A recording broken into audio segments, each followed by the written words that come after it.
Okay, today's critique is on a submission about Jeremy Boring, CEO of the Daily Wire. It covers the Candace Owens firing, his grift industrial complex theory, and the general fracturing of the American conservative movement. Yeah, this is a huge topic, a lot of noise. Let's get right into the writing itself and see if we can sharpen the signal. So a big theme here seems to be how to categorize all these media figures. But the draft, it kind of lumps them all together as just problematic. Right. It doesn't really distinguish between the motivations Boring sees in Candace Owens versus, say, Tucker Carlson. They're just people Boring disagrees with. And I wonder if that actually weakens the whole argument for the reader. Because if we treat Owens and Carlson as the same kind of problem, we completely miss the central tension Boring is trying to highlight. Okay, so what's the suggestion? Well, what if we refine the analysis to really separate what he calls commercial cynicism, the grift, from ideological revolution, which he sees as a political project?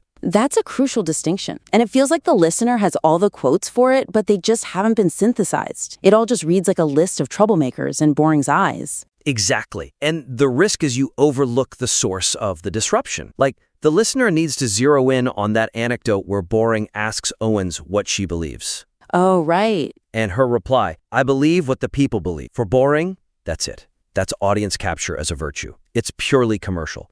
In his view, she's a mirror for the mob. That's a totally different animal. Right. Whereas his take on Tucker Carlson in Steve Bannon, Marjorie Taylor Greene, that's fundamentally different. He seems to give them a level of seriousness that he just doesn't afford Owens. Precisely, because he thinks that cohort is engaged in a real political project. The listener needs to highlight that. Boring sees them as trying to build a new majority from, left-wing economic populism and right-wing social populism. So for him, Owens is self-aggrandizement. While the Carlson group genuinely believes they can seize actual political power. One's a business model, the other's a revolution. You can't critique them if you think they're playing the same game. Okay, let's look at the conflict itself. The text right now focuses really heavily on the interpersonal stuff. The he said, she said on the firing, the attacks on Charlie Kirk's widow. The Kanye premiere drama? Yeah, all that. I mean, it is juicy stuff. Let's be honest. It's what drives clicks. But is the piece really connecting that gossip to the bigger political philosophy?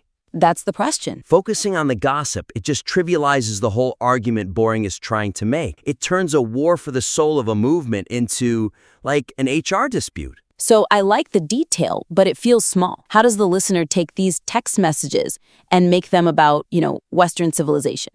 I think they need to reframe it. This isn't a workplace dispute. It's a symptom of what Boring calls a civil war on the right. The personal stuff is just the surface. Okay, so how do we get deep? Well, what about his comparison to Antifa? That was a really striking comparison in the source text. I felt like it was totally underutilized here. It is. It's almost entirely missing from the analysis. The listener should lean into Boring's argument that whilst Antifa physically tears down statues, the new right, they rhetorically tear down statues. By attacking Churchill, the founders? Questioning the moon landing, yeah. The piece needs to pivot there to discuss the idea that this civil war is happening because the whole narrative structure on which the country is premised is being challenged by conservatives themselves. Because they now see American history as immoral. Exactly. And that angle is so much stronger than who got invited to a movie premiere. It moves the stakes from Candace is mean to the right is dismantling its own history. Which is a proxy war for history itself. Yeah, I see that. Okay, let's shift to the section on religion. The piece touches on Boring's Catholicism and the whole Christ is King thing, but it treats them as, basically as side notes. Yeah, and that's fascinating, right? Given how central it is to the source text. Treating his theology as just flavor text is a huge miss. It feels like it misses the philosophical depth of his argument about evil and liberalism. It does. You really can't understand his management style or his political strategy without getting his theology. It's like the listener is afraid to get metaphysical, even though Boring is constantly going there. The Christ is King controversy is handled like a branding issue, not a blasphemy issue. Totally. The suggestion here has to be to analyze his theological framework as the root of everything else. There's that one quote that should be the anchor for this whole section. You cannot wield evil. You are the tool that's wielded by... Right. The listener listener needs to apply that directly to his critique of Owens using anti-Semitism or, cynicism for clicks. He's not just saying she's being mean. He's saying she is spiritually compromised. And that can expect to his defense of liberalism, doesn't it? Which is a pretty brave thing to defend in the current conservative climate.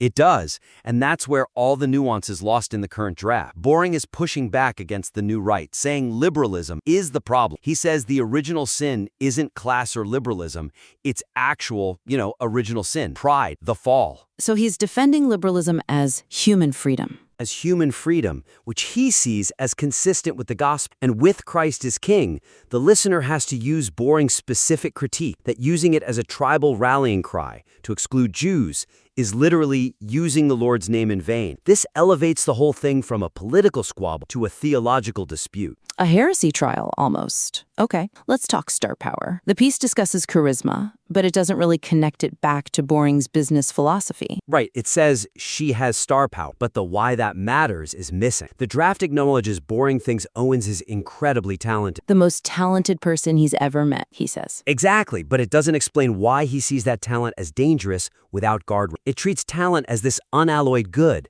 but for Boring, it's like a volatile substance. He used some really vivid imagery for that, I remember. Something about aviation? The aerodynamic instability metaphor, yes. The listener needs to use that. Boring compares charismatic stars to fighter jets. They have to be unstable to move fast, but if the engine failed, they just crash instantly. Whereas commercial planes, institutions, can glide.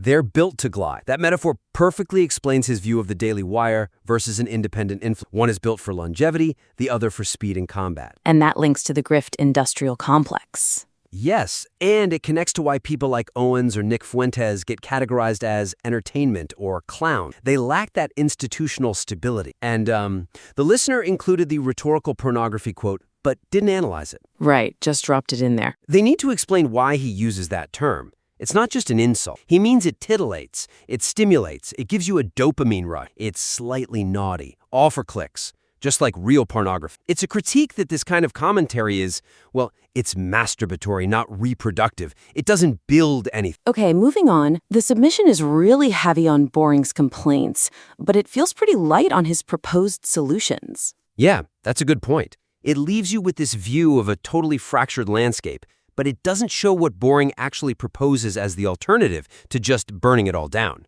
It feels a little hopeless as written. He just comes off as a critic, not an executive. Does, and that's a misrepresentation. The suggestion here is to include his emphasis on creation and building as the counterweight to all the grift. So, concrete examples? Concrete example. Mention the Pendragon Cycle Project. That's not just a TV show for him. The listener should explain his view that God creates through man, and that conservatives have to build the future, not just conserve the past. And this is where the business model comes in, right?